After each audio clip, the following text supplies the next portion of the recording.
I created this picture yesterday in Huntington Beach, and today in this tutorial I'll be showing you how to create this picture. This is the original picture I used, and I'll put that side by side so you can kind of compare it. And I painted in the background gray, and then added the butterflies and made it blue and added textures. And these are the pictures of the butterflies that I took. You can buy these fake butterflies at Michael's Arts and Crafts store. They're really awesome. This is the hole I use. I found a free picture on the internet, and I'm going to use that in the final image. I'm just going to copy and paste. After lassoing the selection, I'm going to copy and paste it onto the main image. Then I'm going to transform it, make it smaller, place it where it looks best, and then I'm going to match up the tones by bringing up my curves tool, and I'm going to darken the selection so that it blends in with the background. Then I'm going to create my layer mask and erase away from the edges of the whole selection so that it blends in even better. The next step is to remove the lamp by using my spot healing brush tool, so now it's gone. And after that, I'm going to make the hole a little bit more yellow so that it matches up even better. And then I'm going to crop the image into a square. I need more space at the top, so I'm just going to extend the crop tool above the top frame of the picture. So now we have a little bit of extra space, which we're going to paint in using a gray color that I'm selecting right now with the eyedropper tool. Now that we have our gray color, I'm going to bring up my brush tool by hitting B on my Mac keyboard. And then with a very soft brush, I'm just going to paint in the top. Then I'm going to create a semi-hard brush because I don't want the lines to be super soft when I'm painting at the bottom of where I want the gray color to appear, and I'm just going to fill in that gap with the whole gray color. And then I'm going to create my layer mask on the layer of the paint and erase away where I see fit. And I want to get that line as straight as possible, and then I'm going to paint some of that paint back in. And I'm going to use a very soft brush when painting around my head so that the lines don't appear super photoshoppy and composite-y. So right now I'm using a very soft brush here and a very small brush. And I zoom in really close so I can really see what I'm doing. That's the before and after. The next thing I'm going to do is erase away with the 50% brush at the bottom of the paint line so that the lines start to blend together and it starts to look more like a painting versus like something I just slapped some paint over. And then with a low opacity brush, I'm going to just paint over the colors, and I'm using the same gray color that I used before so that it matches up. And I'm just going to paint on the left side and the right side, and also a little bit at the lines in the middle, so that everything blends together really nicely. And just to show you, here's the before and after of the new paint we just created. And you can see that just kind of brings the whole picture together when I just painted in on the sides and in the middle a little bit. Next, I'm going to go in with a light gray color and a very soft brush and just add some smog and atmosphere to the picture by just using the paintbrush tool and brushing over my subject, basically the bottom half of the picture with my paintbrush tool. And I'm just clicking the layer on and off so you can see how that looks. Now I'm going to select hair from a different picture that I'm going to use in the main picture. So I have a little bit of flying hair as the butterflies are coming out of the hole. And I'm just going to make that selection a little bit smaller, rotate it, then go to Edit, Transform, Warp. And I have a little box with points that I can just pull, and I'm just going to move my hair a little bit better in place. Then I'm going to bring up my curves tool and lighten my hair by dragging the left side of the line up. Now I'm using my background eraser tool to erase away at the layer where we don't want it to appear. I'm also using the paintbrush tool to erase away, so I'm using a mixture of the paintbrush tool and the background eraser tool. And these are the two tools I use when masking hair and compositing hair. And now I have my curves tool up, and you can see I just brought the red line down, which made my hair more blue. And now one of the more tedious parts of editing this picture is bringing in all the butterflies. So like I said, I use one butterfly that I got from Michael's, And I'm using the lasso selection tool to create a selection to copy and paste onto the main image. I'm going to make that butterfly really small so it's like more realistic.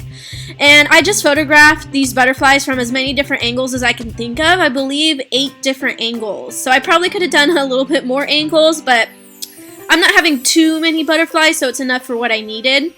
I'm just going to fast forward this process of copying and pasting all the butterflies. What I do is I copy and paste the first 8 or so, however many butterflies there are.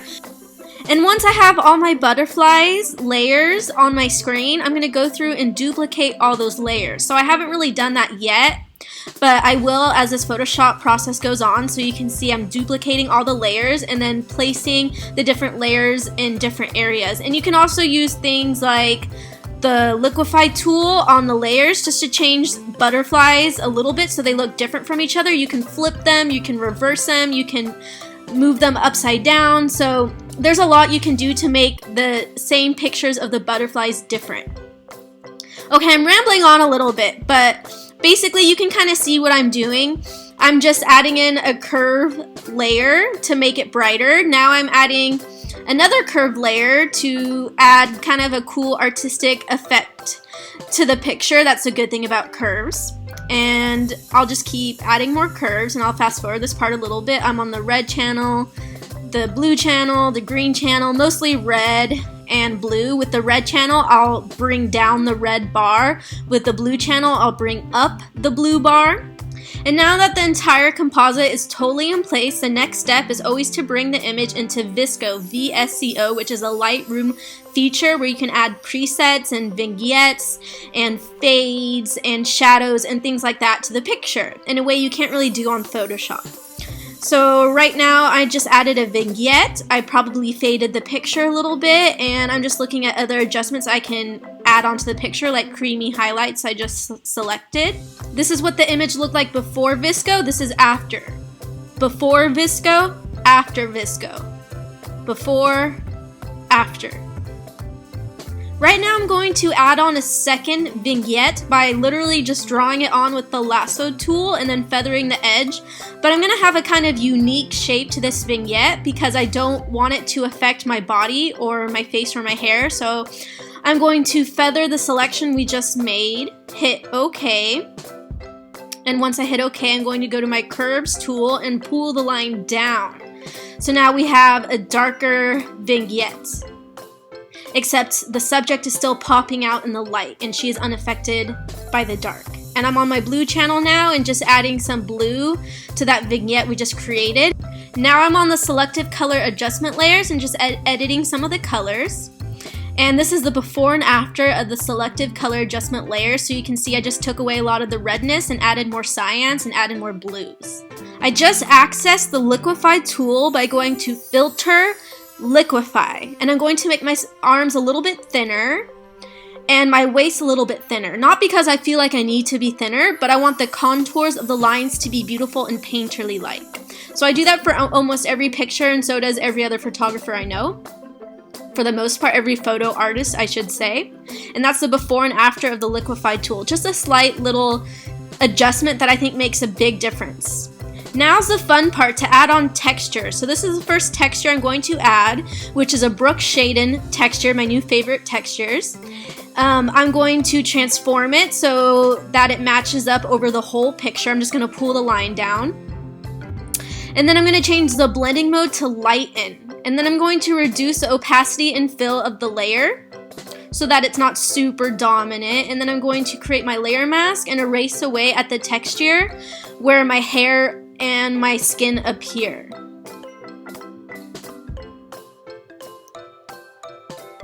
And then I'm going to bring up my curves tool on my texture, and I'm going to bring the red line down to make the picture more blue. Now I'm adding on my second or third texture, and it's another Brooke Shaden texture that I love. Super beautiful textures. And I'm going to change the blending mode of this one to hard light.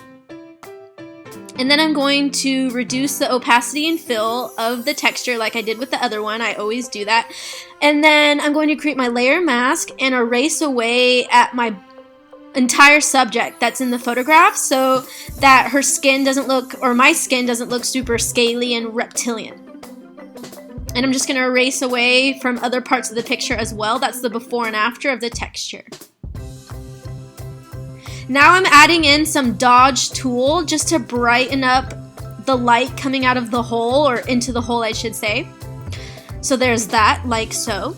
This is the final image. I really hope that you guys enjoyed this tutorial. This is an inspiration imitation picture of a Brooke Shaden image that I love.